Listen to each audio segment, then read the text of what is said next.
Some of the media I've been missing this week. Or are they missing? Tell us about it. Not much. He's just talking about how Volkswagen is basically collapsing, and um, they claim that they've got about a year and a half to 2 years to get their act together, or it's basically over for Volkswagen, which would be bad, obviously. Again, Omar, how are you? Hey, doing great. You think Volkswagen is collapsing? Yes. Great. Glad we cleared that up. Now we can all go home. Hustle Town. How is the audio on YouTube? Audio is good so far. Everything's great. Perfect. Thank you very much. Omar, there's some developments going on right now on the financial market. Did you see that? The financial market? Yeah, like banks. That's what I meant. Sorry. Oh, no. I haven't seen that. Yeah. I'm going to pin this at the top. I tweeted this out on Macro Analyst. Check it out. These two banks, one of them, LI Financial, which has some implications for the auto industry because I think they're the largest lender for auto loans. And also the second one is JP Morgan. Both of these are at the top of our screens. Their stocks are down materially today. The entire bank sector has having an issue today. What do you think about this, especially the LI Financial one? I don't know. This is the first I'm hearing of this, so I haven't read enough about it to have an informed opinion about what's going on. Yeah. Come to TSLA Live to get your news. I was in a different space on their macro analyst account earlier, just literally minutes before I hopped on here, and that's where I learned about this LI Financial thing. And LI Financial is obviously very important because they used to be part of GM. LI Financial used to be part of GM, and they loan out a large portion still of GM's cars, for GM sales. And if you look at the GM stock, that's also down quite a bit. I don't know the details of it either, but GM is down 6% today. In the last 5 days, GM is down 8%. So today, I'm guessing it's because of this. Like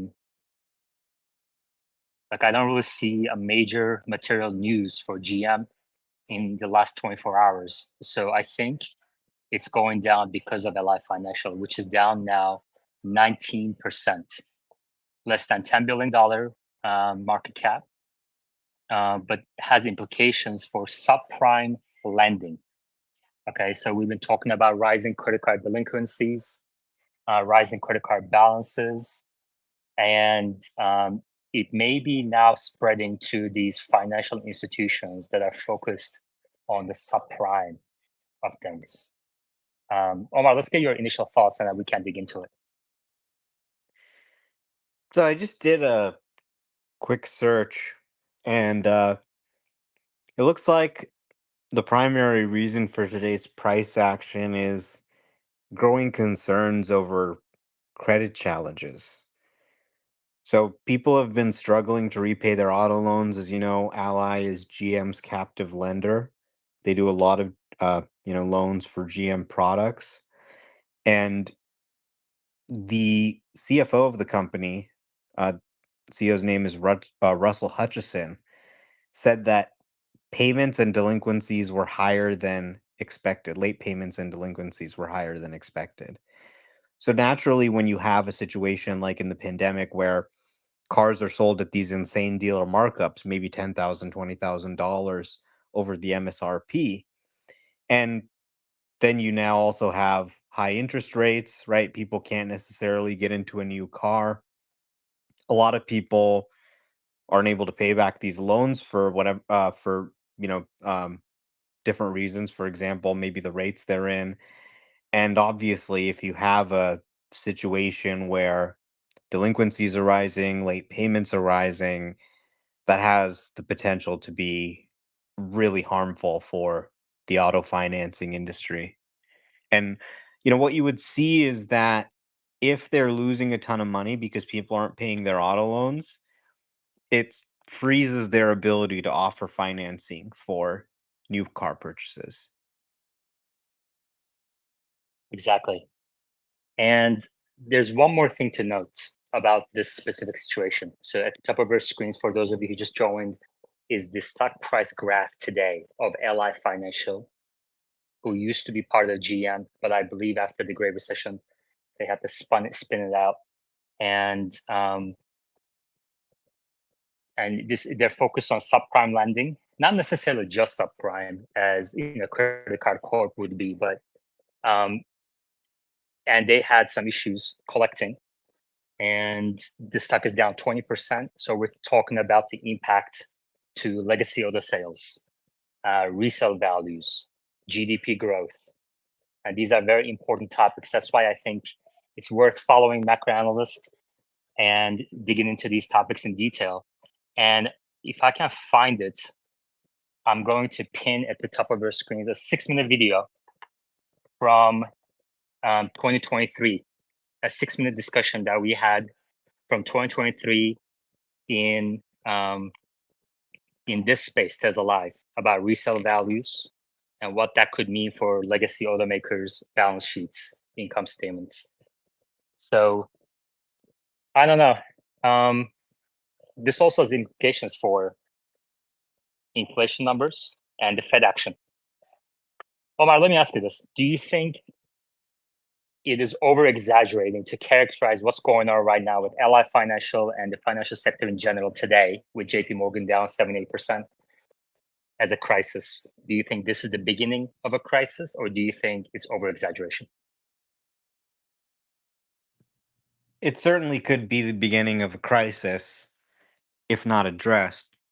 We have a lot of tools in our toolbox to prevent the crisis from spiraling, but a lot of what I've seen people discussing, just Googling this for 5 minutes, as well as the softening labor market. We've seen unemployment ticking up. And obviously, when you don't have a job, the chance of being delinquent or late on your auto payment increases, especially when you have $1,000 a month payment, like a lot of these people have. So it really is giving more and more reason for the Fed to cut, and maybe cut 50 basis points rather than 25 basis points. Although they don't tend to react to, news like this, but it's got to weigh in when you consider everything, when you consider the softening labor market, the impact on the banking sector, potentially cascading and creating a credit crisis. It may make sense to do a 50 basis point cut to kind of nip it in the bud. Exactly. So, Omar, would it be possible to pipe in the audio from the video at the top? This explains Sure. why legacy automakers. So while maybe, or maybe you can do it just from your account, current account, or we can bring up our brand bill. But it's important to understand, okay, why Tesla is in a different bucket than the rest of automakers in this crisis. Okay. And the video at the top explains that very clearly. This is 6 minutes, is well worth your time investment. Listen to the post at the top, 6 minutes. Share it if you can. And this is from 2023, but nothing has changed. The only thing that's changed is time, and things are progressing almost exactly as predicted in that video. Okay. While Omar sets it up, XAI, go ahead.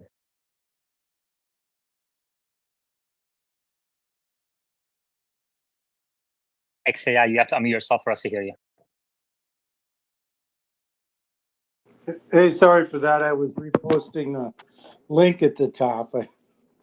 But yeah, I wanted to jump in with Omar on what the Fed's next move is. They don't have a great next move.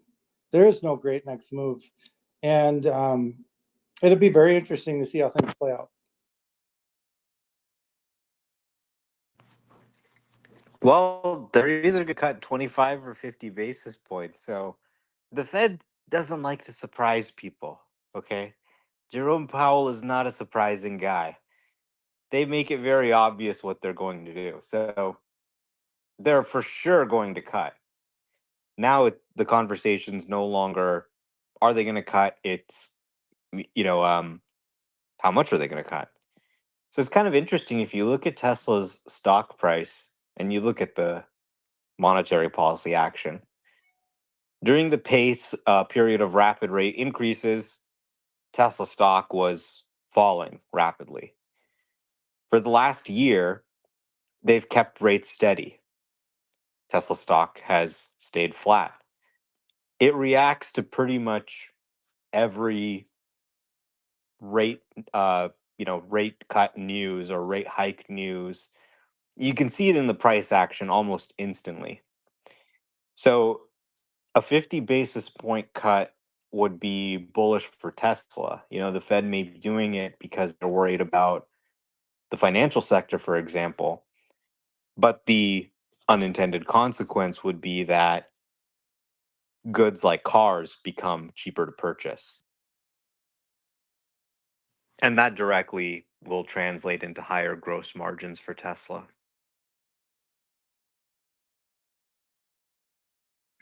Okay, Okay, I've but got the that's video if you want me to play it. yeah. Just 1 second to clarify what you just said. Although it is correct that interest rates declining are generally good for capital goods purchases and margins of companies like Tesla, that's middle to longer term. If, for example, now this is right now seen as a very unlikely scenario, but it's not out of the realm of possibility. If, for example, Ally financial issues cascade into the rest of the financial sector, and we get a financial crisis, that obviously will it might impact all stocks, including Tesla. But fundamentally, Tesla is in a much, much better position than the rest of the automakers to weather a potential storm like that. And the video at the top that we're going to play just now explains all that. The reasons, it's very important to understand. These are complicated accounting topics, but it's very important. It is fundamental to what's happening right now. Okay? So let's listen to it. Yeah, I mean, the risk is always that, rates come down, but they come down because the economy's so bad that nobody wants to buy a car. So it's not like it's, necessarily guaranteed to be a good thing if rates are coming down. Rates often come down in disaster. But here's the video. Depends on first of all, asking price of being $115,000 doesn't mean they're selling any, right? We don't know how many they're selling, at what price, if they're selling more fleet vehicles rather than, we don't know the details yet. But and there's a pent up demand for the last 2-3 years for these vehicles. Yeah. So, you can't kind of milk your fan base only so much. At some point, those prices will catch up to you. And I think one thing people are missing right now is that they believe these legacy automakers' price increases are temporary, but it isn't. They are just simply they don't have an option other than increase prices. Because if they decrease prices, if they cut prices like Tesla does, if they even try to match half of what Tesla's doing in terms of prices, their balance sheets would implode instantly. For example, let's take one example. It's really important to understand this point. This is a very critical point. Okay, BMW, for example, or Mercedes, they rely on leasing their vehicles out. Nobody's going to pay, there's only a number of people that can pay $700, $800, $1,000 per month for these vehicles. So therefore, they reduce the monthly payments by offering leases. And they've been doing this for many years. Okay. They've been relying on the leasing business to push majority of their production on people who can only afford, $500, $400, $600 a month payments instead of $8,000-$9,000 payments that they would have to pay if they were using a loan to finance to buy these cars. Okay. Therefore, a company like BMW has 5-6 million BMWs, 1-year-old, 2-year-old, 3-year-old BMWs sitting on their balance sheet. And at the beginning of these leases, these legacy automakers have to assume depreciation for the lease term. And over time, each month, they have to recognize an estimated depreciation amount for their vehicles, the fleet vehicles that they hold on their balance sheets. Okay. When I say fleet, I don't mean like fleet sales. I mean like these are operating leases that legacy automakers hold on the asset side of their balance sheets. And each month, as the lease payments come in, they recognize the revenue and they recognize depreciation. And those are estimated depreciation numbers. Okay. So if BMW says the MSRP on this vehicle is 50,000, I'm going to assume $20,000 of depreciation over 3 years. So each month, I'm going to recognize $20,000 divided by 36 months, $555. Okay. And then because I'm saying that at the end of the lease term, when this car is returned to me, I'm going to be able to resell this vehicle for $30,000 in the used market. But if something happens, like high interest rates or disruption from Tesla, and they can no longer sell these returned vehicles at $30,000, even if it's just $29,000, just one more $1,000 of accelerated depreciation, that costs BMW 5 million cars times 1,000, $5 billion of loss on their income statement. Okay. And if it's 2,000, 3,000, 4,000, 5,000, that can easily add up to tens of billions of dollars of losses. And all of these legacy automakers, the more they relied on leasing businesses to push their production, the more they're going to get hit. Each automaker is on the hook for tens of billions of dollars of upcoming losses. Therefore, they have to do everything in their power to hold up the resale values of their vehicles. And one way to do that is to restrict new car production with chip shortage bullshit and increase the prices on new vehicles so that they push some demand to used vehicles, which supports the resale values of their vehicles on their balance sheets. They have to do this. There's literally no other option. They're not making a strategic choice when they increase the new car production prices. They have to increase these prices. And here's the kicker. The more they do this, it turns a vicious cycle because the more they increase their MSRPs, the more people will choose Teslas. It doesn't matter how much of a fan base they got for BMWs, Mercedes, the interior quality, or I want this F-150 truck, etc. It doesn't matter. Everybody has a price. If Cybertruck comes in $20,000, $30,000 lower than the average transaction price of F series, which is in the $65,000 range now, and tax $20,000 of options as standard, they're going to go with Cybertruck. If Model Y prices are cut 25%, 30% as they were at the beginning of this year, an increasing number of people will choose the Model Y over the crossovers from legacy automakers. And the more that happens, like I said, the vicious cycle pushes legacy automakers to increase prices even further. So this is not going to be a gradual shift. It's going to be a rapid shift. And it's already in the works. It's under the surface, but it's coming to the surface now. And I think that's going to happen in the coming months. And this is all happening before FSD, by the way. Like, we're not even talking FSD. This is purely Tesla's manufacturing prowess. Jeff? Good. It's a good summary. I like it. Yeah. So, I mean, obviously, I didn't get the timing right. Right? It didn't happen in a few months, but it's happening. And it's taken a few years instead of a few months. I was optimistic on timing, but it's happening now. So, Omar, any comments? Well, you know, the moment that you can buy a car that can do all of your driving for you and it's readily available, I think demand for non-autonomous cars falls very fast. To your point at the end, you said, I'm not even talking about FSD here. I'm just talking about their manufacturing prowess. But, here we are in 2024, and this is really becoming a thing where it's a consumer grade technology. So in the coming years, as they even try and resolve this crisis that's unfolding now, it's not going to get any easier. A car that can't do self-driving, that's not built up, wired up for self-driving from the ground up, is going to be like a black and white TV. Nobody wants a black and white TV. They want to see the colors, right? And to sell those black and white TVs, you're going to have to sell them at a big discount to what they were selling at when they were new. Okay. BMW stock is down 11% today so far. Let's look at others. Ford down 4%.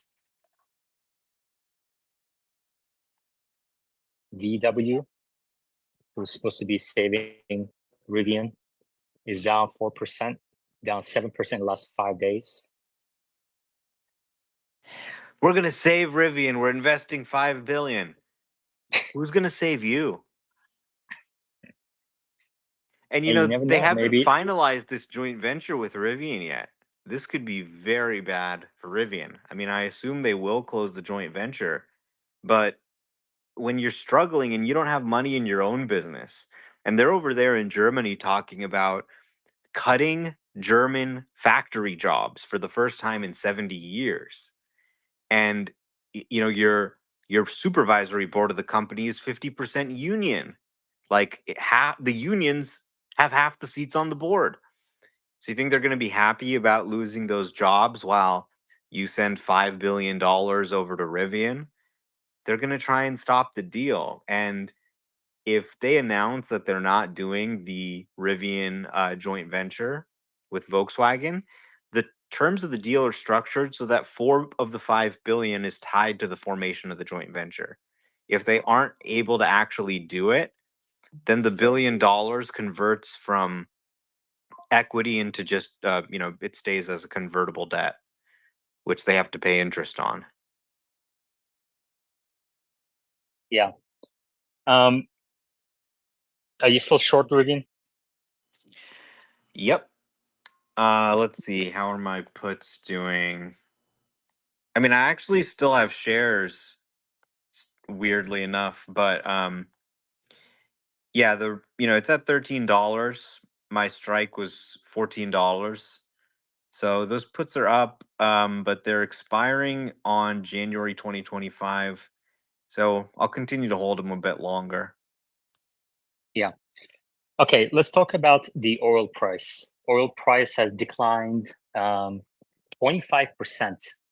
Brent crude oil down 25% year over year. In the last 2 weeks alone, it's down about 16, 17%. Now, we've seen when oil prices surged in the second quarter of 2022, we saw a surge in orders for Tesla. Do you think declining oil prices will impact Tesla's orders in the near term? I think it's been a big part of the story. During the pandemic, you not only had a shortage of cars, but you had fuel prices shooting up. The nationwide average gas price hit $5. In California, we were seeing $7 a gallon. When you see the price at the pump going up every week, and every week you're having to pay more, that pisses people off. They go, screw this. I'm done with gas. I'm buying an electric car. And that was a big part of why you saw so many people switch over. When things are happening in the opposite direction, when the price is actually going down, then, you don't really feel that same level of frustration. And so prices have been coming down from their pandemic highs. They've been very consistently going down. And we haven't had that feeling of getting hit at the pump in a long time. And you can see consumers responding there. We have a high interest rate environment, we have gas prices falling. And, some people say, oh, well, it's just education. We just need to show an ad. The consumer just needs to be educated. And I think we have to just look at this and say, you know, it makes sense for the consumer. They're being given 3750 or 7500 point of sale on this hybrid. The hybrid costs way less than an EV because it has a smaller battery. They're getting a much lower monthly payment. And when you look at the falling cost of fuel plus the fuel efficiency of a hybrid, it's very affordable. And meanwhile, electricity prices have gone up because of inflation as well. Supercharging prices, hey, no more free supercharging. Sometimes, you can pay a lot if you're charging during peak hours at supercharging, not as much as gas, obviously, but EVs have been getting more expensive. Electricity has been getting more expensive, and gas has been getting cheaper. Consumers are rational. They see these incentives. And, obviously the oil market tends to fluctuate. Right now it's going down. Long term, I think it'll continue to go up. But this has also been a headwind to EV demand, no doubt. Are you concerned that plunging oil prices really? Almost 20% in 2 weeks is a rapid move from already low levels, despite the high geopolitical risk across the world. Do you think this is an indication of global growth slowing down? It is an indication of global growth slowing down. It is also a good thing. We want to see inflation coming down. We want to see it getting to the 2% target. Oil prices coming down helps with that. Um, so generally, it just kind of needed to happen. Fuel prices were at absurd levels. And this is part of the reason why inflation was so high. Virtually everything you buy has the cost of fuel in it, right? So when I buy a can of Coke, a few cents of that were the gas it took to ship it. Even when I have an employee who comes into work, if I pay him $100 to come into work, but gas costs him $100, he's not going to come into work. So even a small portion of an office worker's salary, it's in the price of everything. And as the price was shooting up, everything was getting more expensive. As the price falls, everything gets cheaper, which is honestly good for the economy. And we need fossil fuels. We need gas to make EVs, right? How do we get Teslas around the country? Unfortunately, we don't have enough Tesla semis to get them around the country. We use diesel. We use diesel to get the parts that we need to make the cars. So we need fuel prices to come down and stabilize. Even though it hasn't been so good for the EV market, it was important for the economy. And really, you see so many of these factors that are really normal fluctuations of the market, right? The car market goes up and down, fuel prices go up and down, interest rates go up and down. Sometimes you have a good year and sometimes you have a bad year. Sometimes something can kind of slow your business. And it's caused a lot of people to go and say, look, Yeah. EVs aren't the future. But I think that's not true. I still think long term, the trajectory is looking stronger than ever.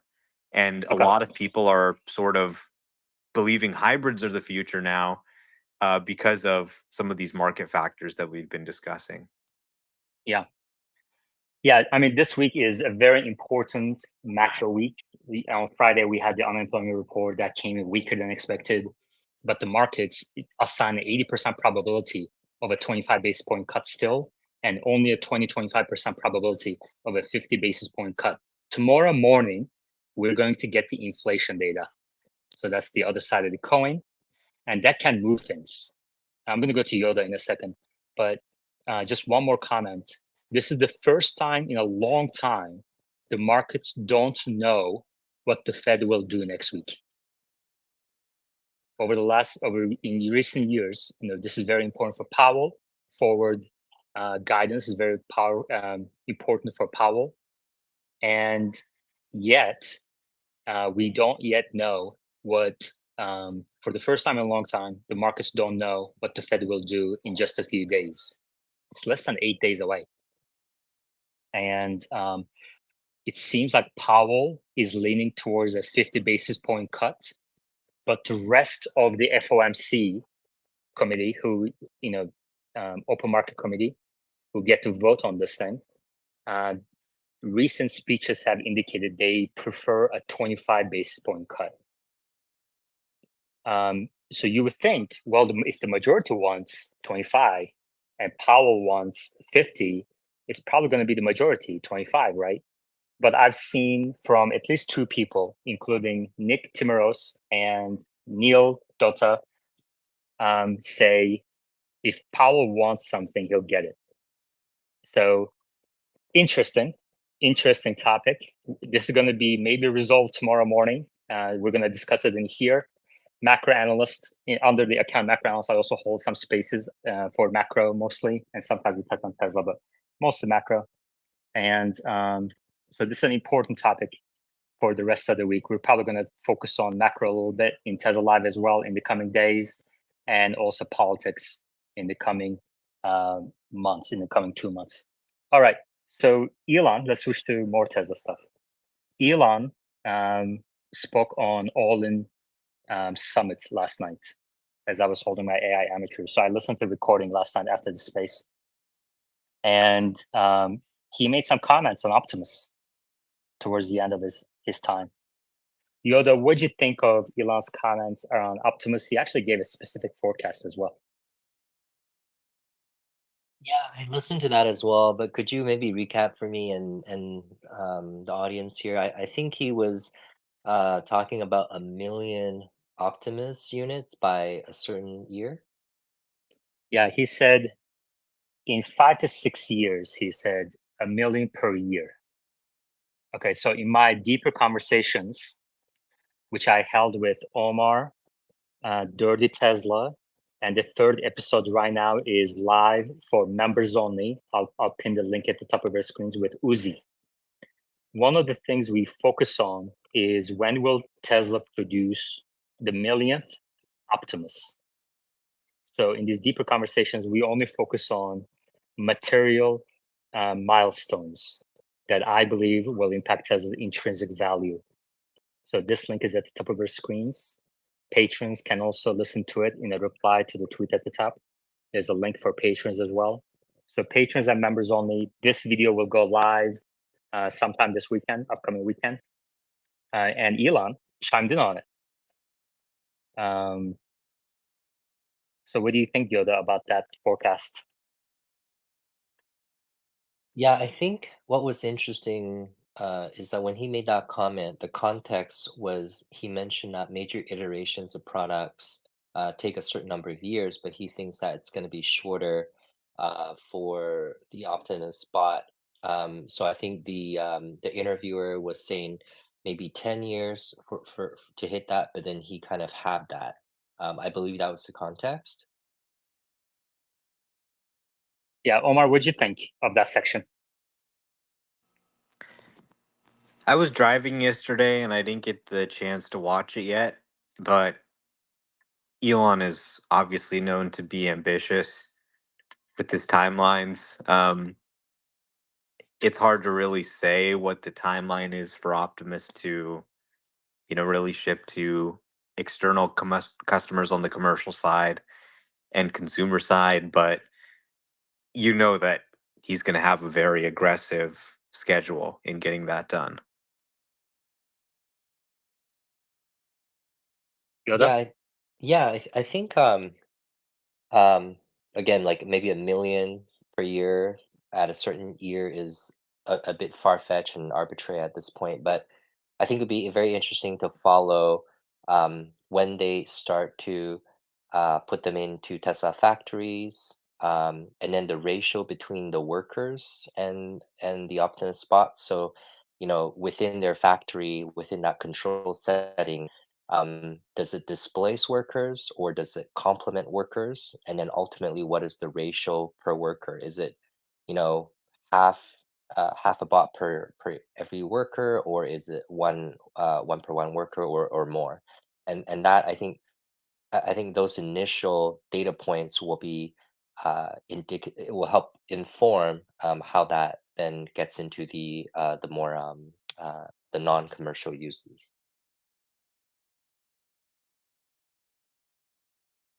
Yeah. Okay, so Omar, in our deeper conversation that I had with you, I believe your forecast, which is live on my YouTube channel, you guys can watch it. It's an hour long. Omar, I believe you forecasted 2029 for 1 million in the fleet. So Elon's forecast of 2030 for 1 million per year is pretty much in line with what you said. Yeah, maybe he watched my interview and he said, "Yeah, that sounds about right." Can you guys hear Omar? I'm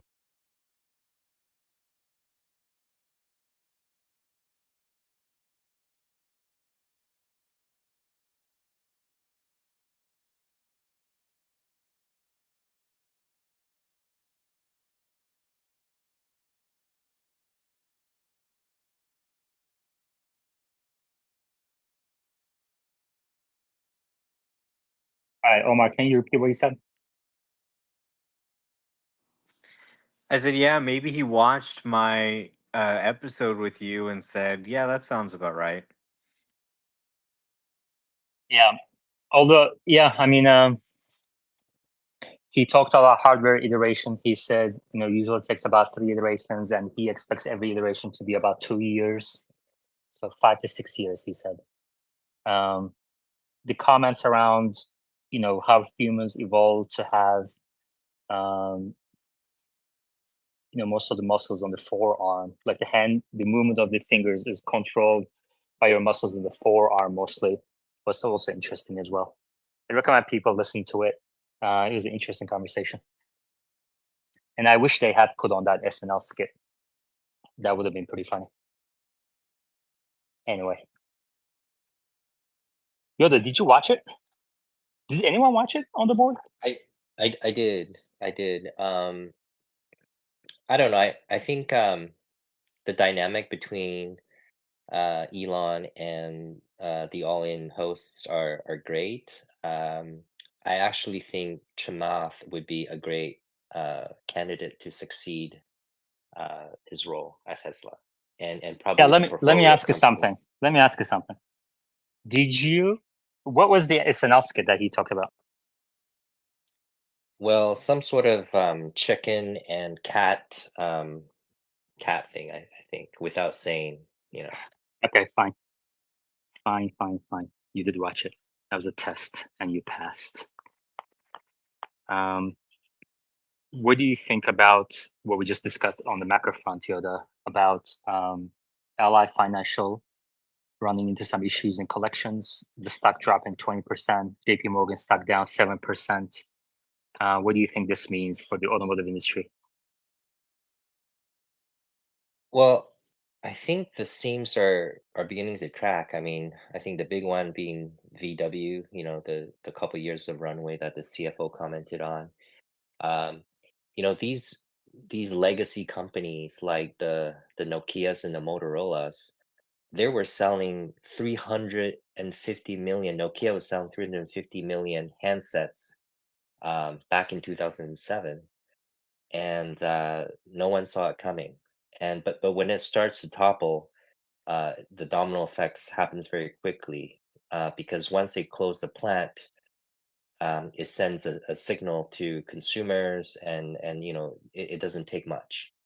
So I think we are probably, if the interest rate does not go down rapidly and it goes down by 25 basis points incrementally, I think we're going to see at least one of the major automakers buckle. Do you follow macro news closely at all? I never see you talk about it, but you just mentioned the Fed maybe cutting 25, 25, 25. They're not going to go down rapidly. So I actually have I'm kind of leaning towards the opposite view now. Yeah, I don't talk about pain because, the macro's been quite painful for my real estate investments. But yeah, if you invest in Tesla, you have to care about the macro, the interest rate, because it affects, the interest rate on leases and loans. So yeah, definitely I keep an eye on this. I think it's going to be a 25 basis point cut. A 50 basis point, while can't be done, would be too sensitive politically, because it might be boosting the economy heading into the elections too much. So I feel like it's going to be a 25 basis points. The risk of doing that 25 basis point cut is minimal. If that causes some indicator to go up, they can always defer and slow down the next cut when it comes around. So I think it's just going to be 25 basis point. It's going to be boring. Omar, do you agree? I do agree that it's most likely going to be a 25 basis point cut. That's what futures markets are suggesting. However, there have been some people who've been saying this whole mess started because the Fed was too late to raise rates.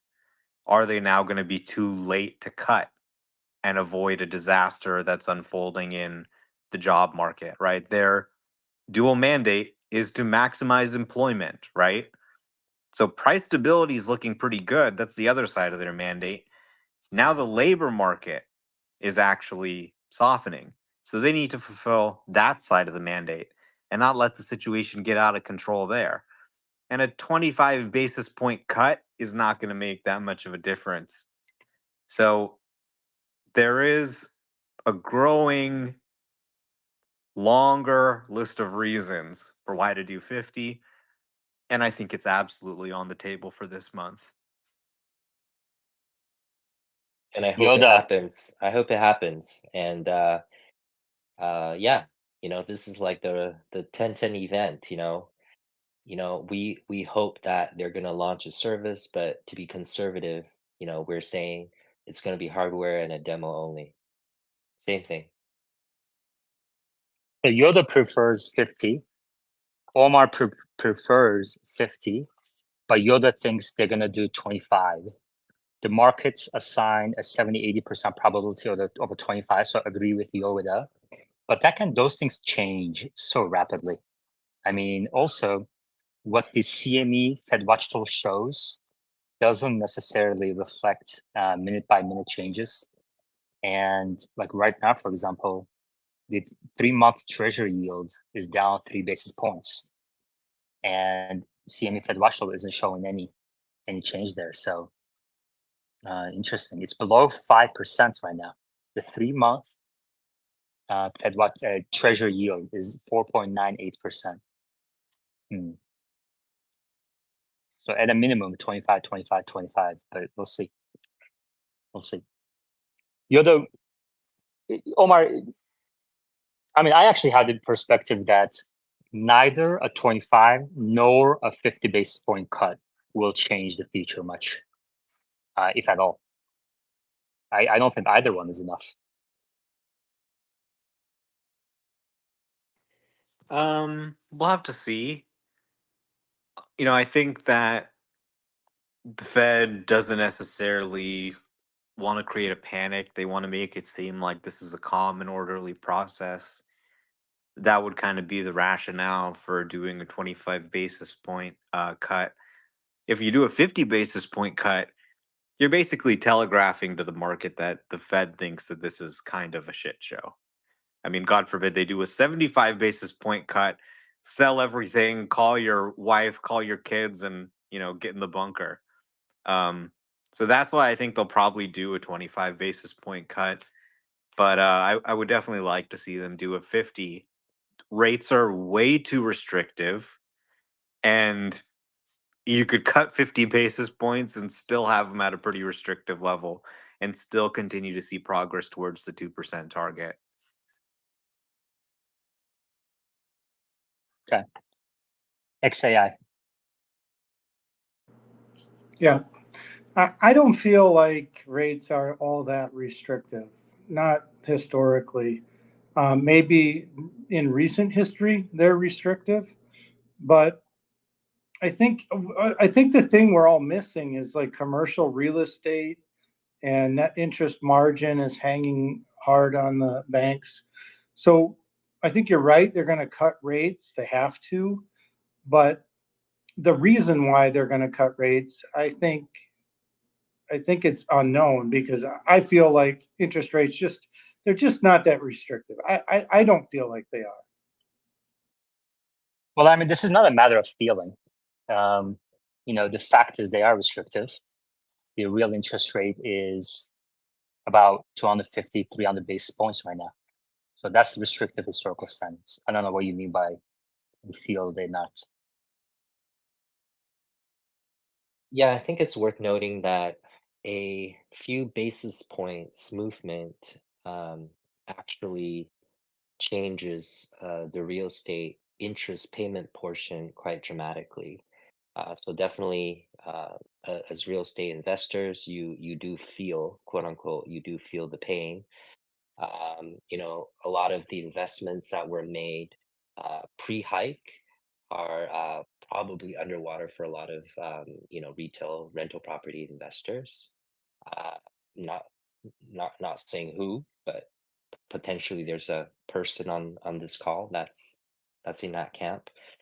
But I think a 25 basis point, while small, will signal this downward trajectory for the market. So I think it will be significant in terms of just sending a signal that now the Fed's on its way down. The slope might be not very steep in terms of the way it's going down, but it's at least a directional change. Yeah. Yeah, I disagree, sorry, respectfully, says Leota. I disagree because, man, I miss that guy. He hasn't been here for a while. But so if you look at September year over year inflation number, it's going to be close to 2.1, 2.2% if oil prices stay low here or even continue to decline. I mean, oil at 65 is incredible. And if gas prices continue to decline, you're looking at a very low reading for inflation in September. So tomorrow they're going to announce August, but we're in September now. And the federal funds rate is still at 5.5%. So if you have a Fed funds rate of 5.5, inflation of 2%, and that's year over year, you're looking at 300 basis points of real interest rate, which is very restrictive. That should be about 50, 100 basis points. So if they cut 25, 25, 25, to remove that restrictiveness, you're looking at a year's worth of cuts. So you're going to have the monetary policy restrictive stance for a year, but your unemployment rate is normalized. Underemployment is running high. Like in the last report, underemployment increased. Everybody's focused on the unemployment rate going down from 4.3 to 4.2, but underemployment, U6, increased. And if you go back to U3, which is the headline unemployment number, take it out one more decimal point, it decreased by only 0.03%. So not much of a movement at all. And if you look at SOM rule, recession indicator, that increased too. So it's now at 0.57%. So for 2 months in a row, it's above 0.5, which is supposed to be the critical point. On the positive side, on employment, the initial claims for weekly initial claims for unemployment benefits, it's still pretty low. Okay, so that's the leading indicator for the employment. So that's pretty low. So that's going to come out on Thursday. That's the other thing I'm going to be watching, that the markets are going to be watching very closely this week. So you have your employment balanced. You have your inflation at very close to 2%, and yet you have 300 basis points of restrictive monetary policy. That makes no sense. And everybody's focused on, should it be 25 or 50? I think people are missing the bigger picture here.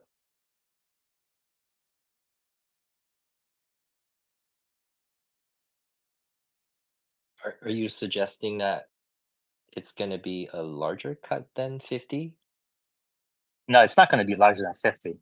I don't think they have the balls to do something like that. And I think your comments around cutting 50 basis points would have some political implications is supported by this morning on CNBC.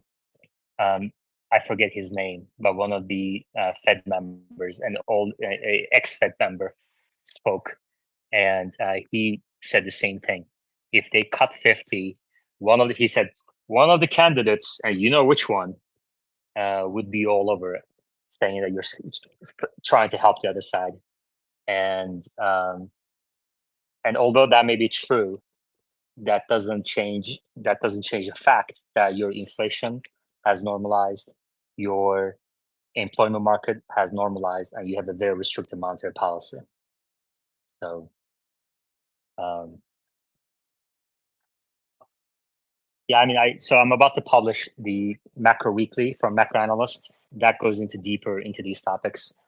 And we look at quits rates, initial claims. I mean, so many metrics. Like there's about a dozen employment metrics, a dozen inflation metrics I look at. Omar? Yeah, so just kind of an anecdote. I had a roommate here in San Francisco who worked for a tech company, and he got laid off from his job and couldn't really find another job. So he eventually just moved home with his dad to West Virginia. He's kind of helping him, clean boats now. Doesn't really have a traditional job, not like a W-2 job. So he's not going to show up in unemployment. He's just left the labor force, right? And I do think that you hear some of these stories, things are quite a bit worse than just the raw numbers suggest. And also, someone mentioned in the past, well, rates aren't that restrictive by historical standards. I would just comment that when you look at real rates, so you look at, for example, what the inflation was like during those periods and what the interest rate was, and you sort of subtract inflation from the interest rate, you can see that obviously, rates were more restrictive in the past, but you had very high inflation. In today's climate, I believe you're actually seeing a level of deflation that's not fully reflected in indexes like the CPI and PPI. Because, if I wanted to go rent 100 movies from Blockbuster, it maybe cost, let's say, $500 before. If I want to go watch 100 movies on Netflix, that's just called binge watching on a weekend, right? And I can do that for like $8. So technology is really driving down what we can do at much lower prices. I mean, free services online. That's something that's not in the CPI at all. You used to have to buy a map. Now I have a map that's 10,000 times better that I can update for free. There's no price to even put in the consumer price index. So really, when you look at this level of deflation technology is creating, and of course it's not in all sectors, healthcare, other sectors continue to increase in costs where technology hasn't disrupted these sectors. But really, you see a climate of deflation, and I think a persistent climate of deflation with AI. For example, autonomous cars bringing costs down, ChatGPT reducing maybe the labor costs of a business. You're going to continue to see that deflation. And so I believe that the natural rate probably should be much lower than historical levels, maybe around 0 to 3%. Yeah. Yeah, there's a lot of misinformation about macroeconomics. I would say 99% of the stuff I read is just flat out wrong. And what people fail to recognize is, for example, I'll give you one example here. In the replies, there's a reply right now that says, Claudia Sam, inventor of the rule, explains here why it doesn't account for the current labor market. That is a false statement. I watched that interview twice a month ago when it first came out. Okay. So you're not telling me anything I don't know already. But she doesn't say it doesn't account. she says reasons, she gives reasons why it may not. And that change from doesn't to may not is very significant when you talk about macroeconomics. When you talk about Fed policy, word choice is very important. Like from FOMC statement to FOMC statement, they change one word or they remove one word and it moves markets. It's very, very, they really obsess about this word choice. And so people should be very careful when they quote others, like this person in the replies. You can't change her words from it may not to it doesn't. Okay. All right. Man, I don't want to make this space about macro. Yoda, go ahead. Yeah, just a quick note before I drop off. I'm really glad that you are an expert in macro. As Yoda ages, I realize that interest rate and taxes are probably the most underappreciated knowledge in terms of personal finance. So it's too often that people focus on picking stocks, stock prices, and all that. But I'm glad you are very well versed. I'm not an in expert. this. So I went just, right away, I'm not an expert in this. The reason why I'm so focused on it this year in the last 12, 18 months is because I got it so wrong in 2022. I was flat out wrong. I did not foresee interest rates surging 500 basis points. And obviously that had an impact on Tesla stock, had an impact on order rates. And I wanted to understand why I missed it so badly. And that's why I created VA Macro, the co-host, in January 2024. And I've been very obsessing about these topics. I'm not an expert, but I know my facts. And Yeah, absolutely. I think we're all frogs, and interest rate and the macro, is the water boiling us or cooling us down. So it's great to keep an eye on this stuff. okay. All right. All right. Any final comments on macro? Yeah, I mean, they call it the business cycle. Economy goes up, economy goes down. You can't control it. You just have to surf the waves that come. And it doesn't mean that a business is a bad business when you have this type of cyclicality. I mean, how much would you have loved to buy Apple during a bad year in the 2000s, maybe in 2008, 2009, when the shares dropped 50%? A great company is a great company, even during tough times. And those tough times, they tighten the belt, they become stronger. So I really think this is just the future world's most valuable company. And some tough times can really embolden the haters and say, look, this company sucks. But I think there's some very, very bright years ahead, the best years in the company's history. Okay. Let's switch topics, focus on Tesla. So Auto Park is rolling out the Cybertruck owners, right, Omar? Yep, I got it on my Cybertruck. We're 1 month away from 1010, and Uber just launched a great feature.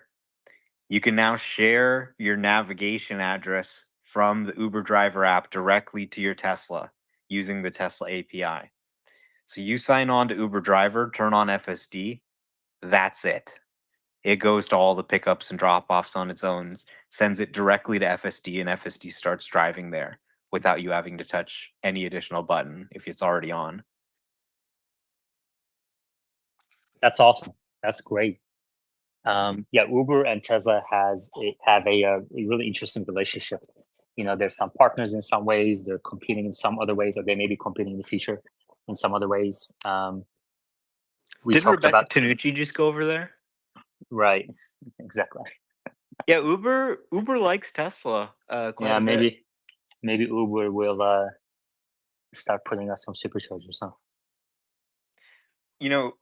Uber has been phenomenal in their support of EVs, and you really got to give them credit. They do have even the Comfort Electric option here in San Francisco, and this is basically a guaranteed way to get a Tesla. So oftentimes I'll go for the Comfort Electric option when I do call a manually driven ride, and you get a Tesla, which is a nice ride. Oftentimes they are using FSD. So, it's right now it's a secret that Tesla's actually ahead of Waymo. You wouldn't think so because, oh, well, Waymo is driverless.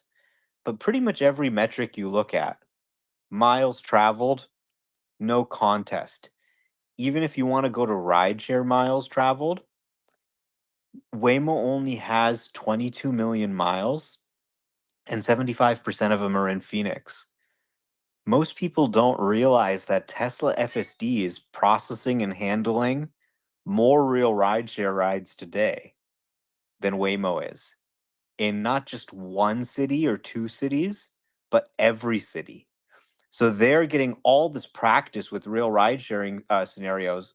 Now, with this new update, which I can't wait to test out and make a video of, you're just going to have to sit there and it's going to go to all the pickups and drop offs on its own. You don't even have to. That was the one thing you had to do, was enter the address, right? It was already the easiest job in the world. All you have to do is enter the address. Now they got rid of that step.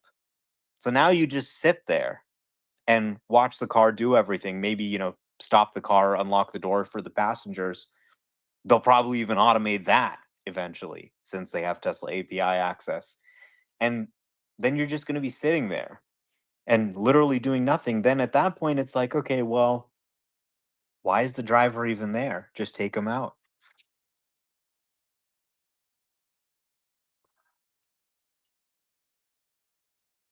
Okay.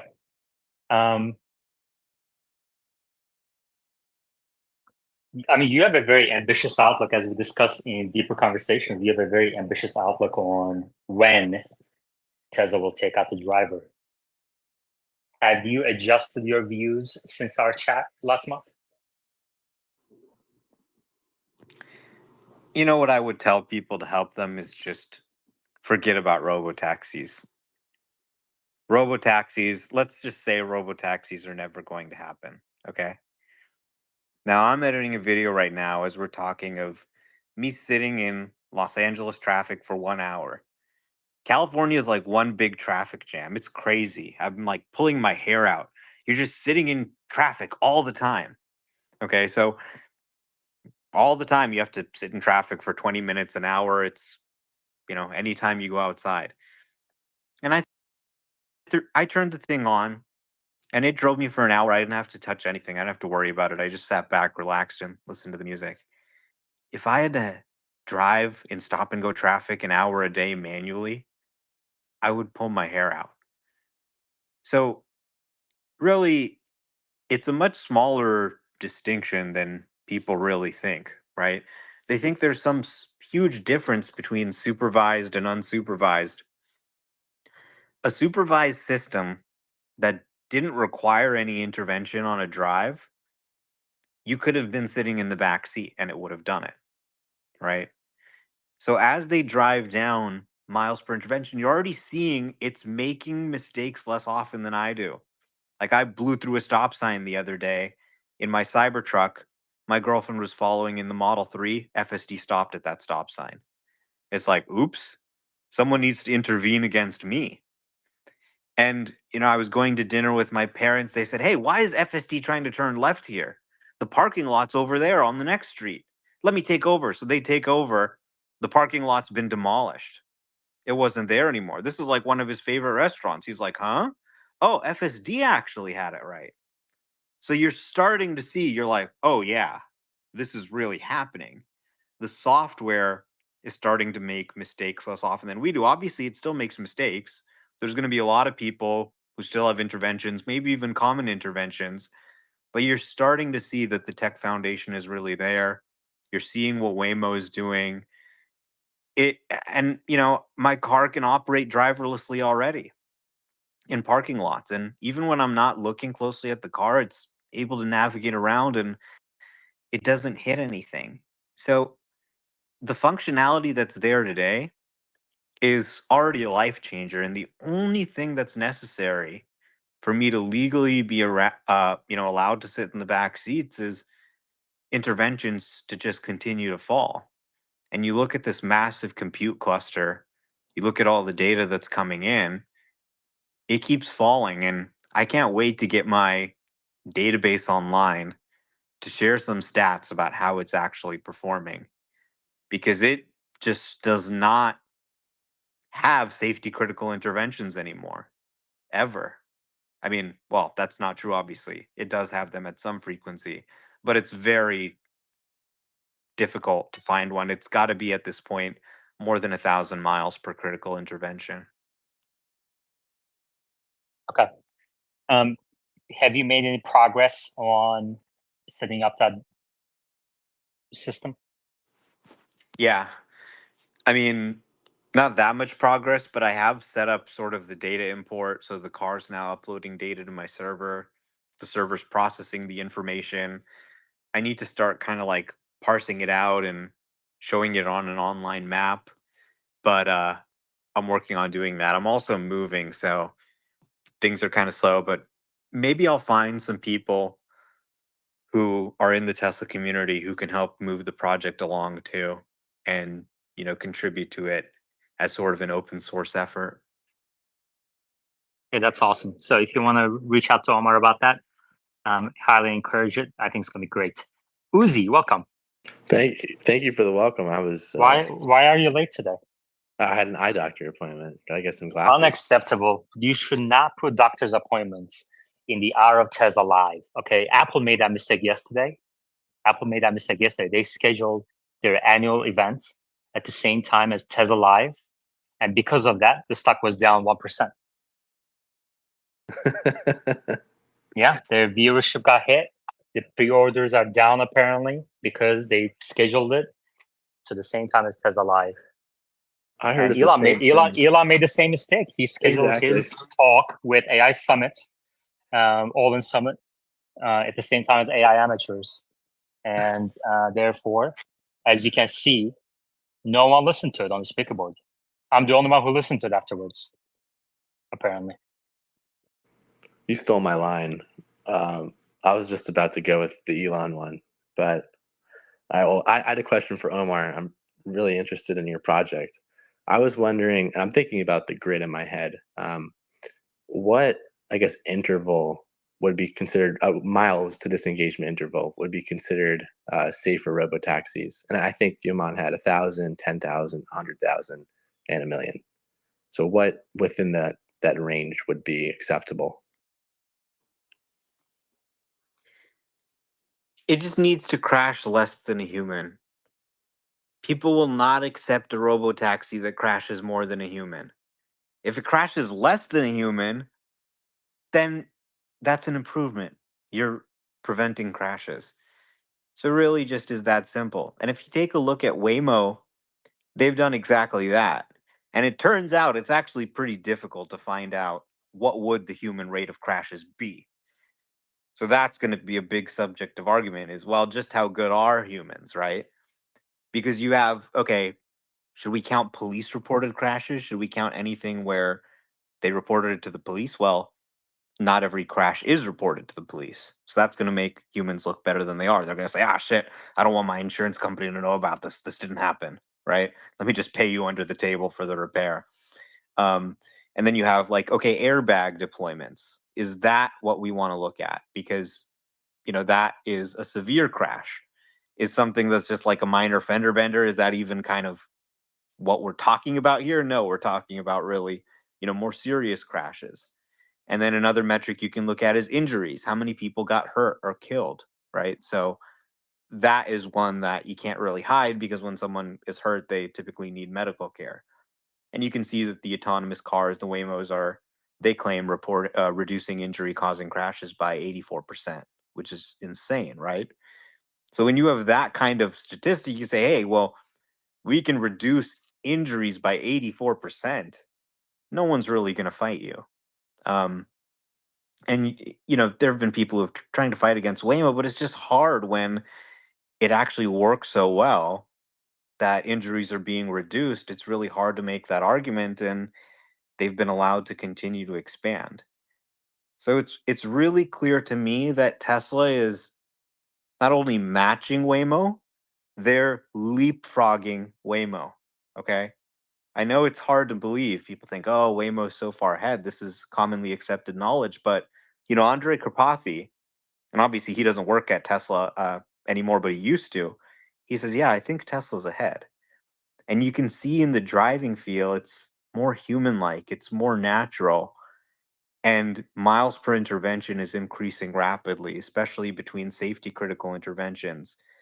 You're actually seeing, drives that Tesla's able to do without any intervention going outside Waymo's service area. And then when I, do that drive in a Waymo, even just trying to get out of the parking lot, there's a remote intervention. So I don't think people are really grasping that this is not only far lower cost than Waymo's solution, it's actually starting to drive better, be able to go more places. And it is actually by far the best self-driving system in the world. But if you listen to the media, you'd think it was the worst self-driving system in the world. Did you get an answer? Yeah, I think the general line of thinking compared between you and Omar is, he's saying if it drives better than a human, then robotaxi safe. Whereas I think the calendar, maybe, or the table, it has more of a specific measure of miles to disengagement. So I think there's two different approaches, but I mean, can make the them. thing is, miles per intervention is a terrible metric. Okay. What kind of miles and what kind of interventions? Those are big areas of discretion, right? So, does a human always have a constant number of miles per intervention? No. A human has a lower rate of miles per accident or incident in, for example, a snowstorm or a rainstorm. A human has a different rate of getting into an accident in a city like Manhattan versus a rural area. So there is no one number. So, you can say, hey, I drove 10,000 miles without an intervention, but it was in a track that was empty, a circular track, and there were no other cars there. That's not impressive. Meanwhile, if you tell me I drove even 50 miles without intervention in Manhattan during rush hour, that's more impressive than that. So, this idea that there's miles per intervention and we can compare them and there's like this number we have to hit, it's basically a flawed premise. And what you'll see people do is you'll say, okay, well, Waymo has 20,000 miles per intervention in their test fleet. But what they're not telling you is that this is within their pre-mapped area. It's not all across the country. Then you look at Community Tracker, which is dominated by some random region like Saskatchewan or something where the majority of customers they're not there. They're in California, right? So then they go, oh, well, Waymo has 20,000 and Tesla only has 300. And they're not realizing that this is not an apples to apples comparison. You want to go take Tesla and Waymo and just drop them random places and see how they perform. Like, if you want to look at the 20,000 figure, you need to look at Tesla's miles per intervention within the same service area. So only look at data. And this is what my database is going to allow us to do, is we can actually look at interventions filtered to exactly the region of their geofence and say, what is the level of interventions here? Because people go, oh, well, Waymo's 20,000. But at the same time, they go, oh, well, of course your drive is good. It's in San Francisco or it's in Los Angeles. Well, that's the only place Waymo operates, right? So you see the double standard here that causes people to not realize that in an apples to apples basis, there is no other system in the world that can do as many miles per intervention in an unbounded course as FSD. Uzi? No, I agree with the line of thinking. I mean, I'm from the New York suburbs, so driving in the city is a completely different thing than the like suburbs. I do see what he's saying with FSD tracker in Saskatchewan. It's not a great sample set. The sample set to make generalizations about. So for the most part, I agree with everything he's saying. I think I'm just really excited for his project to come out because I trust him and his line of thinking. So more data and from the Tesla API. I'm just gonna rant about how excited I am, but any way I can help. I'm excited too. Last night I got home, I was driving and I was just working on it a little bit, and it was like 3 a.m. I'm like, okay, I kind of have to go to bed, but I think I have to build this.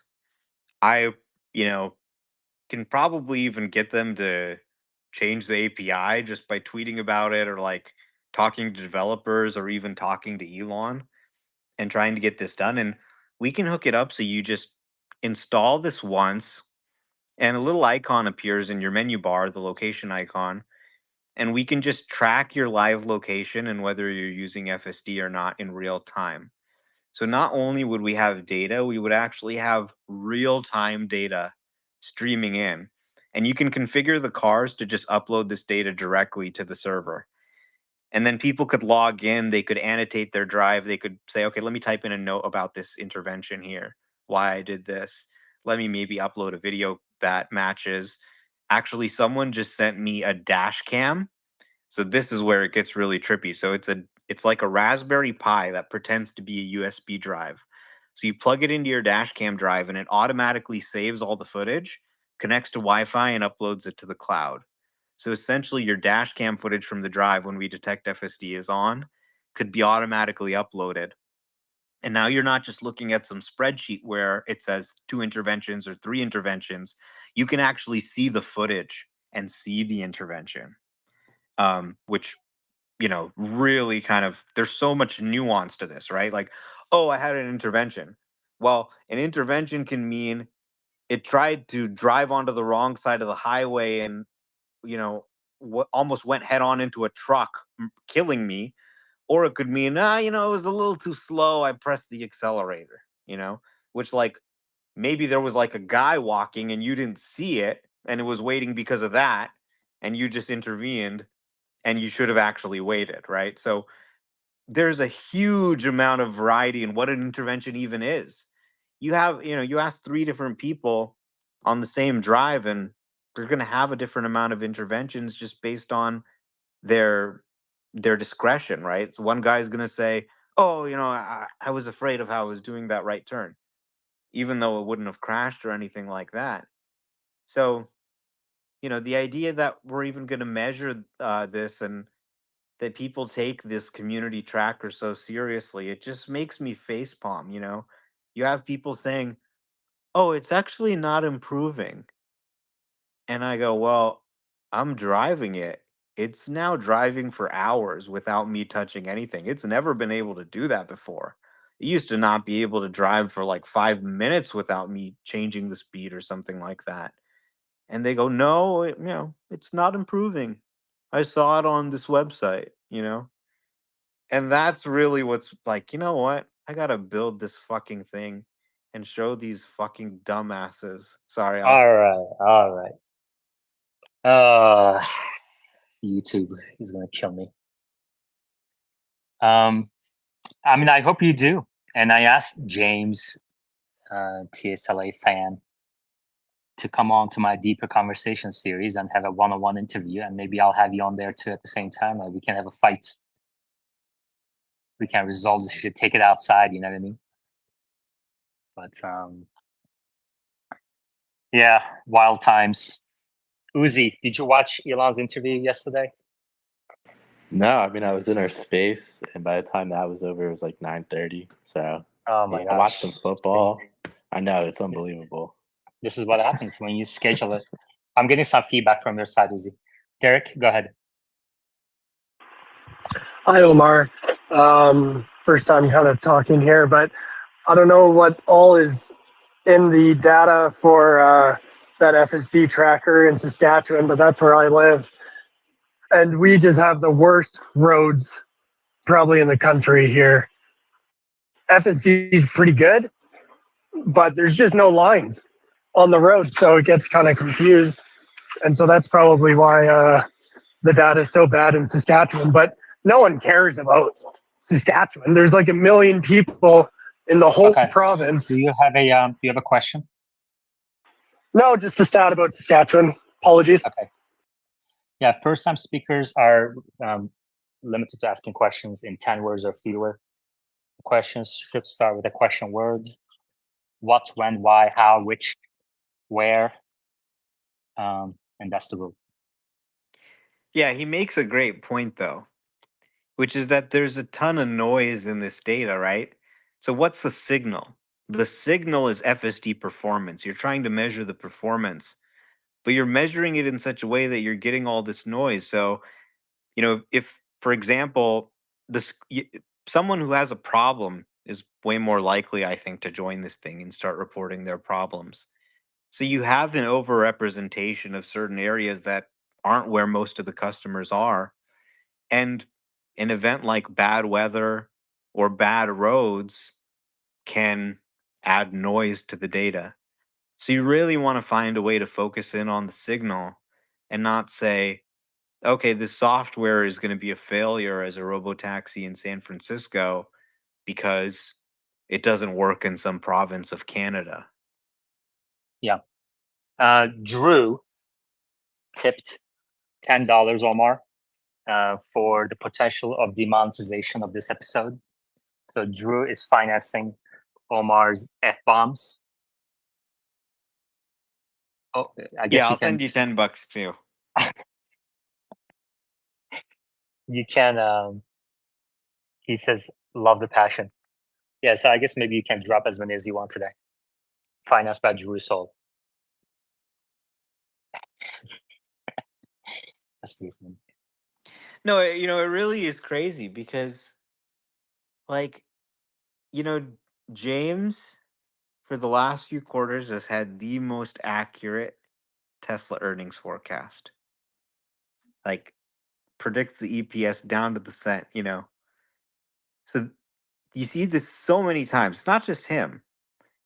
People who understood the core auto business so well, like the back of their hand, they just hate this transition to autonomy. They think that it's the dumbest thing ever. This is so useless. And they fundamentally don't even understand what questions to ask.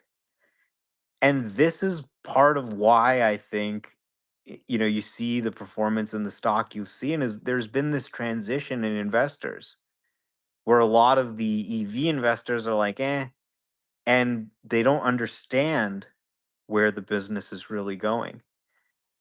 So in a way, you really have to see the investor-based transition with some of these EV-only focused investors really getting out and a new set of AI-focused investors getting in. Yeah, okay. Uzi, you had your hand up? I had a goofy question, but we kept going, so don't worry about it. I actually wanted your comments on yesterday. So Elon made some specific comments around Optimus, which relates to our discussion on Deeper Conversations, episode 3, link to which at the top of your screens, only available for members and patrons right now. What did you think of those specific comments? He also made a forecast about production. Yeah, like I said earlier, I didn't get to watch the whole thing, so I'm sort of just going off the Humanoid Hub's post. But should I just read through the main points of it quickly so people are aware? No, it's all right. Yeah, I mean, you have a summary of it in front of you? Yeah, that's the post we were commenting on. Okay, go ahead. So the first was on next-gen Optimus hand, which they have in prototype form.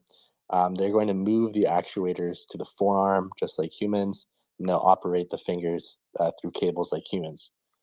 Chamath brought up that if you provide grok to the robot, then the robot has personality, something that I've been banging the drum on. The next one is after 3 production versions of Optimus, scaling to 1+ million units. The cost, labor, and material won't be more than 10K. So that's relevant to our margin conversation. And then the last is that the humanoid robot opportunity is the biggest market ever, or opportunity ever. So I didn't see anything about timelines in there, but it's definitely relevant to margin. He said, yeah, again, I'm getting some feedback from your side. Do you have headphones that you can use? AirPods or something? He said 5 to 6 years, so I guess 2030, for 1 million Optimus per year. So that's the first time kind of production forecast that we got, I believe, if I'm not mistaken, first one. So it's a kind of a marker that we can use for guidance in the future. Whether you want to apply Elon time to it or not is up to you, or your concept of Elon time. But I thought that was a very interesting comment. Spiros. Hi, question for Omar. We have FSD, we have Salmon. Elon had talked about Banish, which I assume it is for the car to go and drive and park by itself. Do we have any update about that, or what is the vision here? Thanks. Yeah, let's see. That is coming. Let me check the roadmap. October 2024. And He's of referring course, to that's the an estimated date. That's pending validation, etc. So it may be November or December, but right now it's scheduled for October. So do we know how actually it's going to work? I mean, you just go to a restaurant, click on Banish, and then it should find itself and park somewhere, or it will have same limitation with parking lots and all that stuff? Well, when you FSD to a destination that's a parking lot, it's just going to go drive around and look for a spot and then go park in that spot. And banish just means that you're allowed to get out of your car and you still watch your car, go find the parking spot and park. You can use your phone. You have cameras on your phone that show what the car is seeing. So you still have to supervise it, but you can just get out of the car. Just like with Summon, you don't, the car comes to you without you being in the car. So the way this would work in practice is, let's say you're going out to dinner. You go, the car goes to the front of the restaurant. You get out. It parks itself. You come out after dinner. You summon the car. It pulls out of that spot. It comes and drives back to you. And then FSD takes you home. Think of it kind of like a personal valet. So right now we've only shipped the summon half, where it pulls out of the spot and comes to you. The banish half is a little more complicated because it has to go kind of look for a spot, and then it has to auto park in the spot. So it's a little more complicated, but they are working on releasing that too. Edward. Yeah, Omar, do you think they'll have both versions essentially, like meaning the car will take you to a parking lot and park with you in it, and then you just get out whatever, or you can say, I want to be parked, I want to be dropped off, and then banish the car over to its spot wherever. Is it going to have both options, or do you think it's going to end up just dropping you off and dealing with that? Probably what's going to ship first is just that with FSD supervised, you're in the car and it goes and it finds a spot and it parks.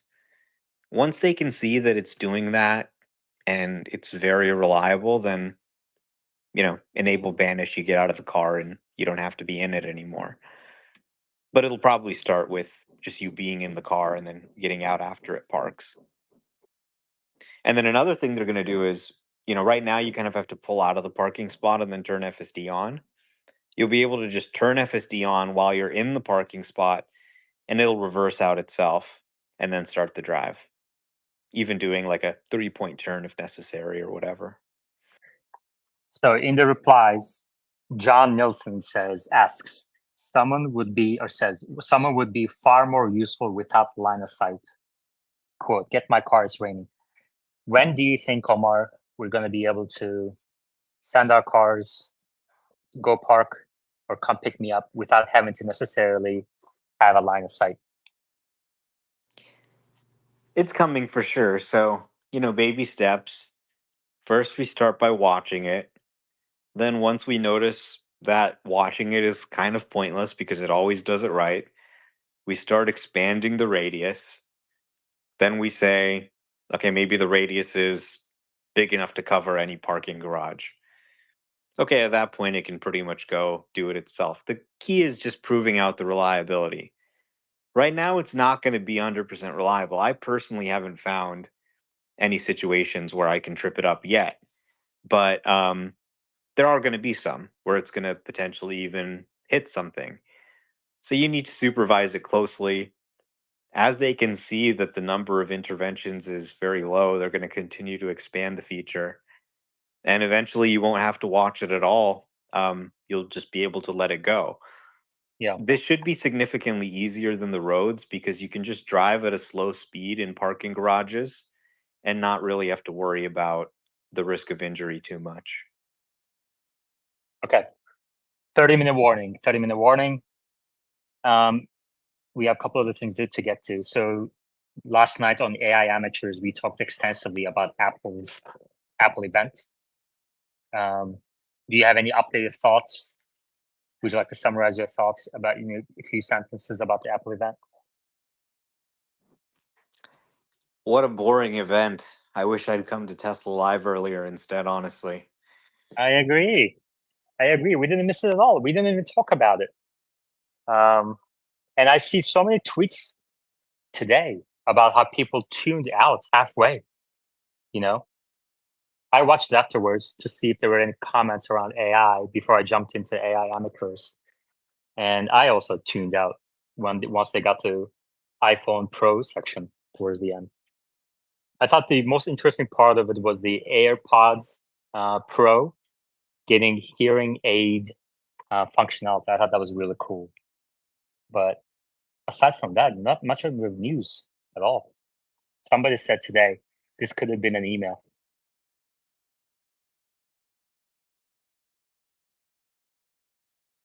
It could have been a tweet.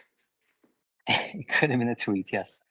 Another thing we talked on AI Amateurs last night was Ilya raised $1 billion for his new AI startup called SSI at a valuation of $5 billion, 3 months after founding the company. OpenAI co-founder Ilya, after leaving OpenAI, raised $1 billion for SSI, State Superintelligence, I believe it's called. Any thoughts on that, Omar?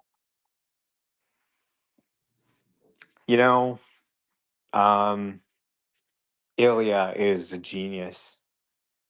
He's responsible for, we wouldn't have the deep learning field we have today without Ilya and without AlexNet. So he was really key for OpenAI. OpenAI became a thing when they stole Ilya from Microsoft, and Ilya's now left and he started his own company. A lot of people are talking about the brain drain at OpenAI, the drama. Sam Altman saved himself, but he lost Ilya. Greg Brockman is now on a leave of absence. And, well, let's hope it's not a Karpathy kind of leave of absence where you go and you have so much fun you decide not to come back. There's definitely a real brain drain at OpenAI. Competitors are growing stronger. Billions of dollars of capital are being raised. $1 billion by Ilya, $6 billion by Elon Musk. They've now built the world's largest compute cluster, bigger than what OpenAI has. And they're concerned about it.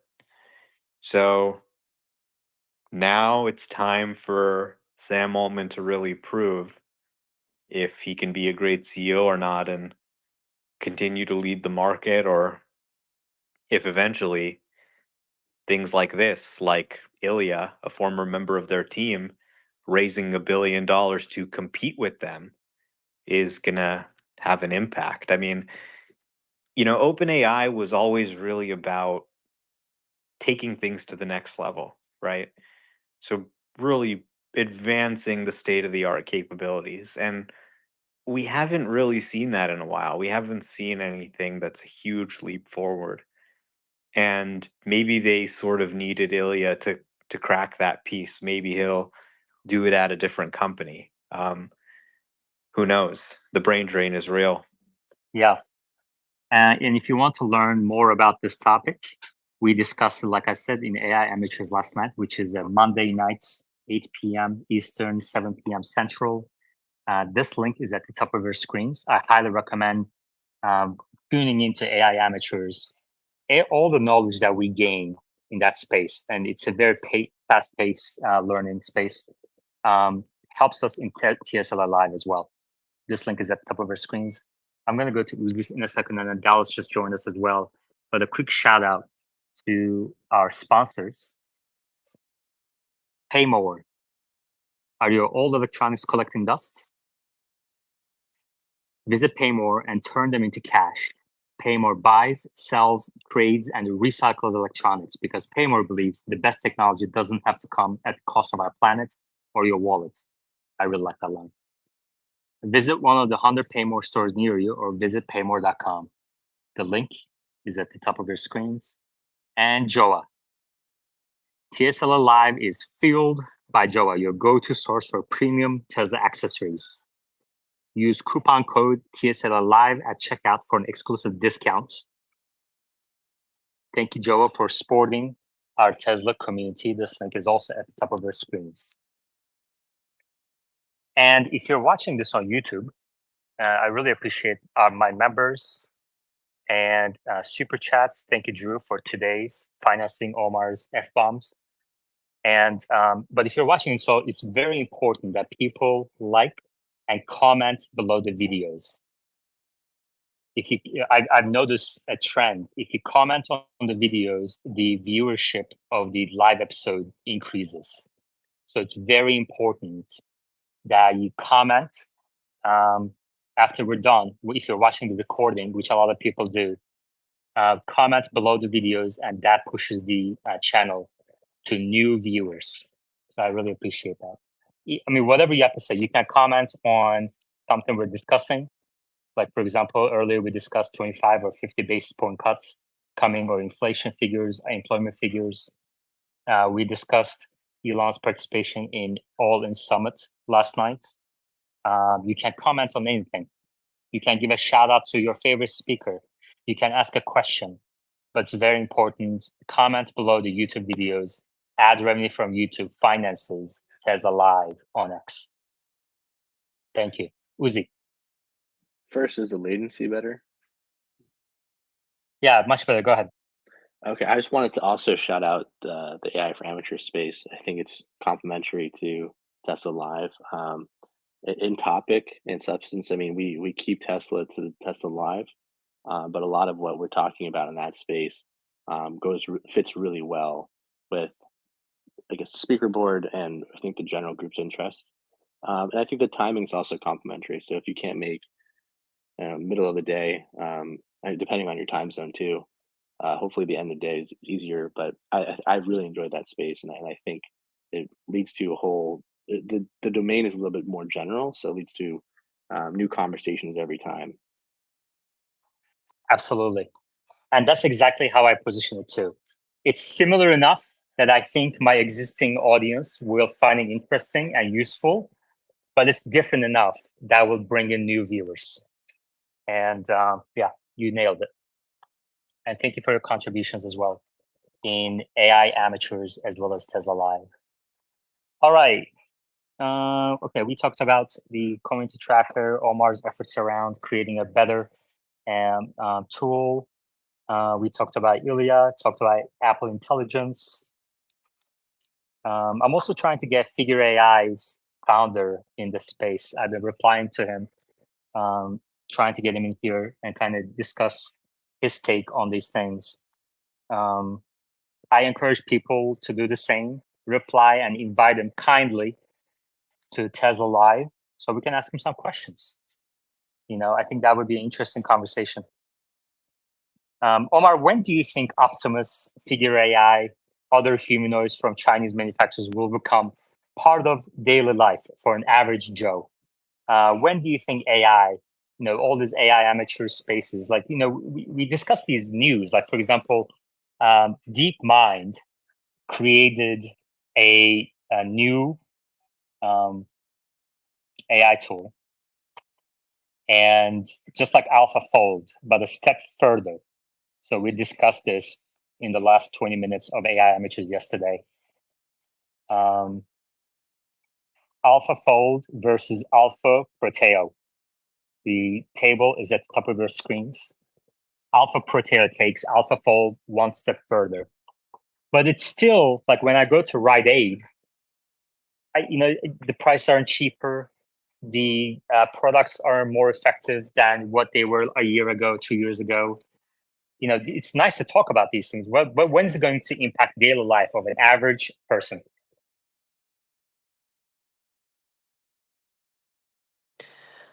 Well, it's really hard to predict.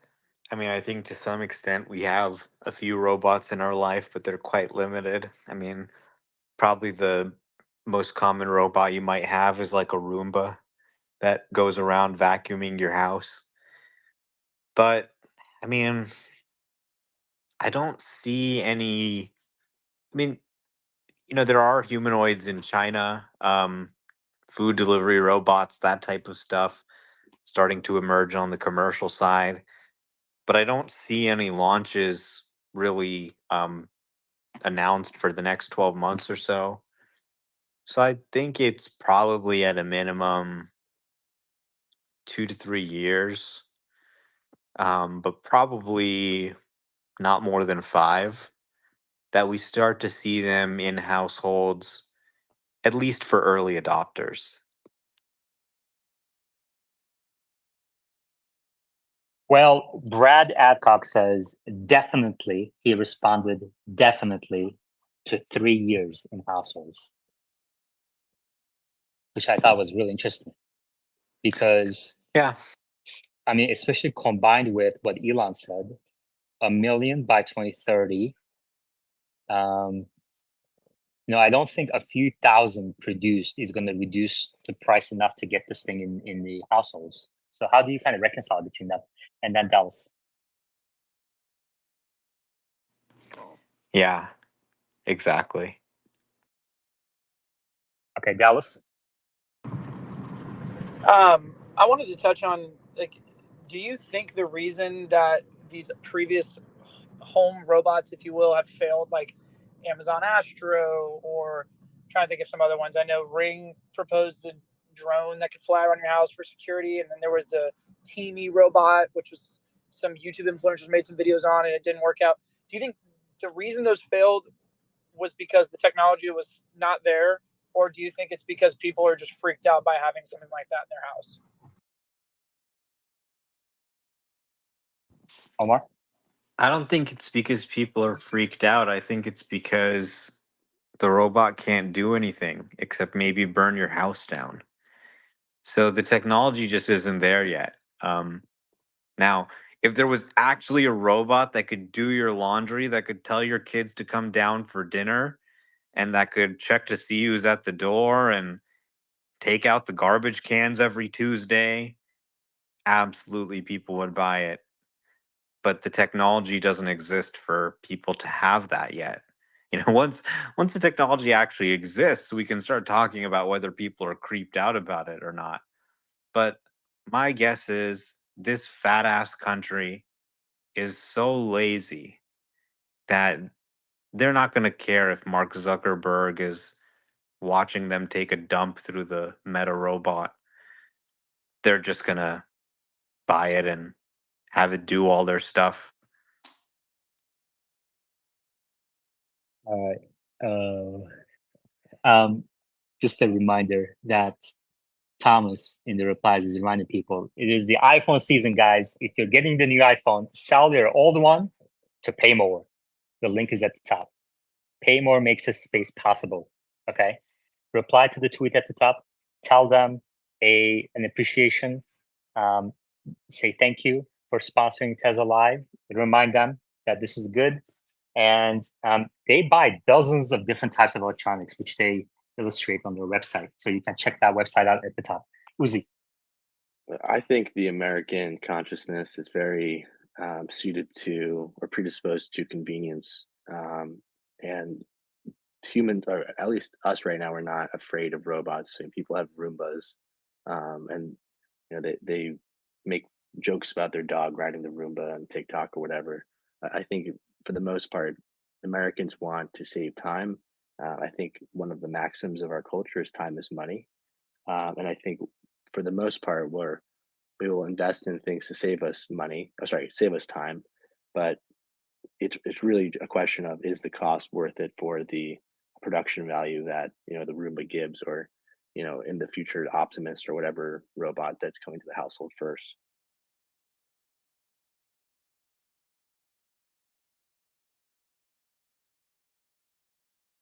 Dallas. I do agree with that, Uzi, but I think what I was touching on was more like the uncanny valley aspect of the humanoid robot. I think most robots we have now look like, a little dinner plate on the ground that sucks up dirt off the floor, which no one's really going to have a problem with that. But I think it's more so the fact that it's going to be designed after the human body because it's the most effective means of getting things done in our world. So I think that's going to be the real question of, are people comfortable with it or not?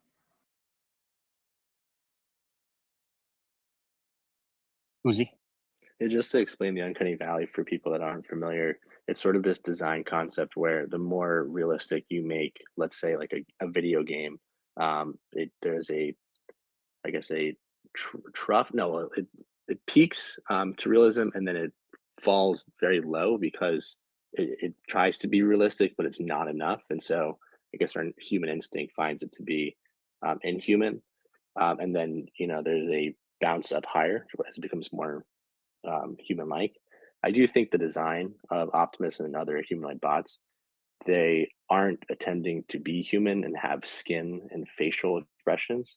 I think that's what would really trigger that uncanny valley where we see an Optimus making the wrong facial expression or interpreting body language incorrectly, whereas these don't really have faces. It's more of, I guess, they're just act based off what we tell them to. So I don't, and I think the design of them being smaller than the average human makes them unintimidating for the most part. But I could be wrong. We'll have to see the experiment on scale, right? Yeah.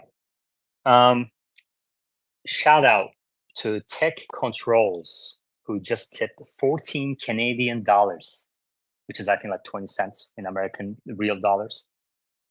He said 14 Canadian dollars and said, "Let Omar free."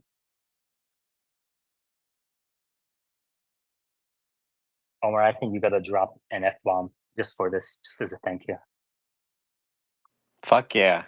I mean, I think YouTube actually allows you to swear in the middle, but not in the beginning. Yeah, the problem is, so it's actually like, if it's not in the title and it's not at the beginning and it's not profuse throughout, like you just, it's all about that, then it's not a problem. But here's the problem that I have, okay? It triggers an automatic review, which demonetizes it during the first 24 hours because it takes them like 1 to 2 days to get around to it. But because of the nature of the space, people, like 80% of the people watch it in the first 24 hours. That's why it's a unique problem for me. You see what I mean? Yeah, that's strange because I never get any automatic review or anything when I swear in an FSD video, which sometimes happens. Yeah, I don't know. Maybe because my channel is newer than yours. Maybe it'll go away later on. Yeah, maybe. Yeah. Maybe we'll do some more research into that. I don't know. Or maybe there's someone in the audience who's like an expert in this. Yeah. All right. Well, thank you, Tech Controls, and thank you, Drew Soul. Let's see. What else? What else? What else we got here? We talked about Auto Park. any indication of when FSD is coming to Cybertruck, I tweeted out today and asked people, what % of your miles are on FSD? This is at the top of our screens, and we got 40 responses.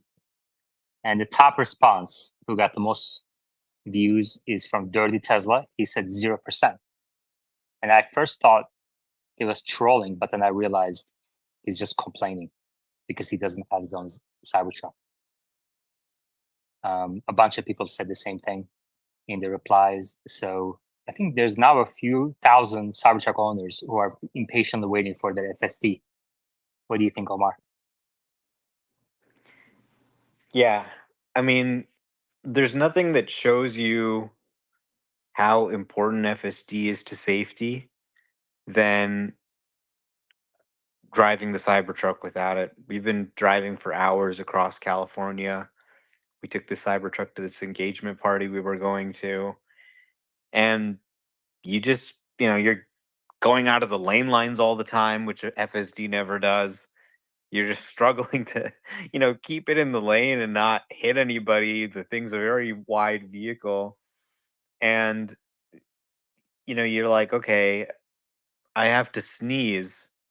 On FSD, no big deal. You sneeze. On Cybertruck, it's like this could be the end, right? When you're driving on the highway. I had to get my sunglasses out of the glove compartment to put them on. I was driving into the sun. And trying to do this in the Cybertruck at 80 miles an hour compared to doing it on FSD. 10-minute warning, 9-minute warning. Let's see. Reggie, Edward, Yoda.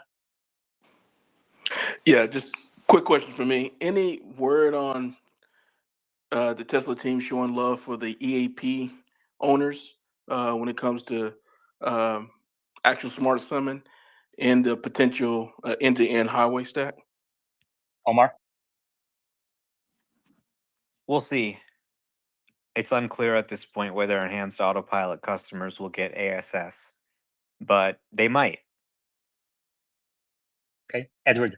It wouldn't make, I think actually we have to give it to them because we cannot take away Smart Summon for them, but we also cannot let Smart Summon exist anymore. What an abomination of software.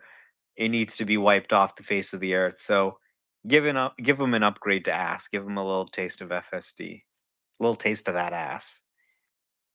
Edward. Yeah, I was going to give a quick tip for Omar about that the Cybertruck. If you put it on the comfort mode, the steering is not nearly as responsive, so you don't feel like you're just going to. If you touch the wheel a little bit, I'm driving it on comfort mode. Don't get me wrong. But it's still manual driving. We're getting some background noise, Edward. We're getting some feedback. All right, Yoda. Yeah, Omar, do you know when the October 10 invites will be out, if at all? Oh, you didn't get yours? They already went out. No, I'm just kidding. I don't know. Yeah, someone asked the same question. Replies, I forgot to ask. Yoda, thank you for the question. And Yoda, do you think 1010 is going to happen on 1010? Yeah, I did get an email back from IR when I asked when the invites are coming out. They just said, just make sure you're subscribed to those updates. So I think it's happening.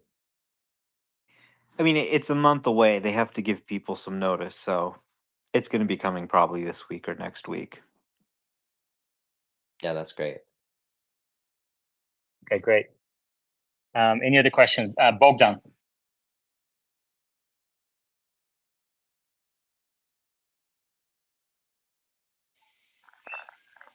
Hey guys, no, I just want to mention that the Beetlejuice movie, the Tesla appears a couple of times during the movie, and it was looking really good. So it's gonna steal a lot of attention, especially with the kids, millions of kids watching it and adults. So it was looking really good, in the movie, really really good. So I'm excited. Which movie? Beetlejuice. Beetlejuice, the Halloween movie. Okay, thank you. All right, Hustle Town. Are they? I mean, Tesla's not doing anything. They're just choosing to put these vehicles in these movies and shows, right? Like Tesla's not doing that, right? No, Tesla isn't financing, and Tesla isn't buying product placement stuff. I don't think, unless that changed.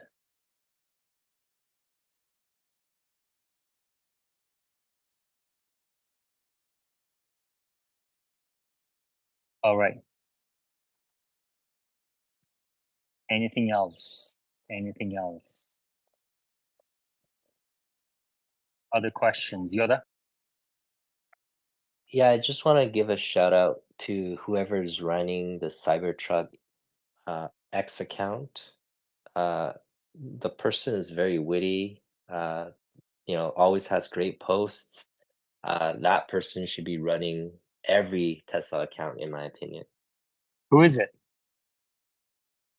I don't know who it is. Maybe it's Elon. Oh, come on. Who do you think it is?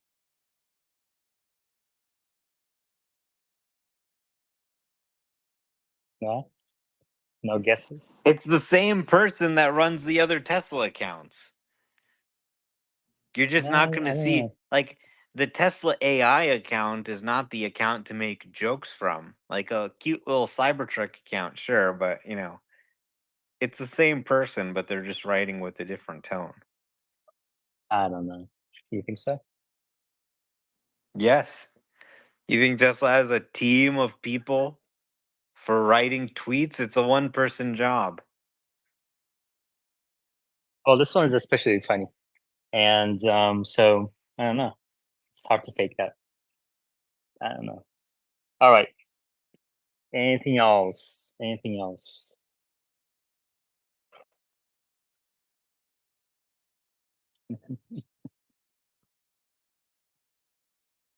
I like these replies.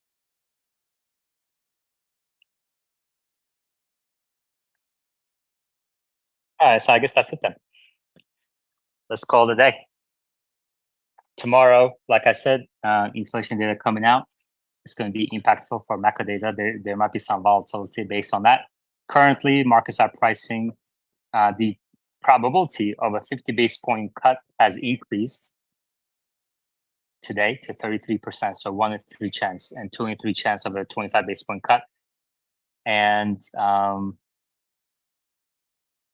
oil prices are down quite a bit today, $65 a barrel. Wow, that's amazing. Down 4% today. Yield curve is down 5-6 basis points as well.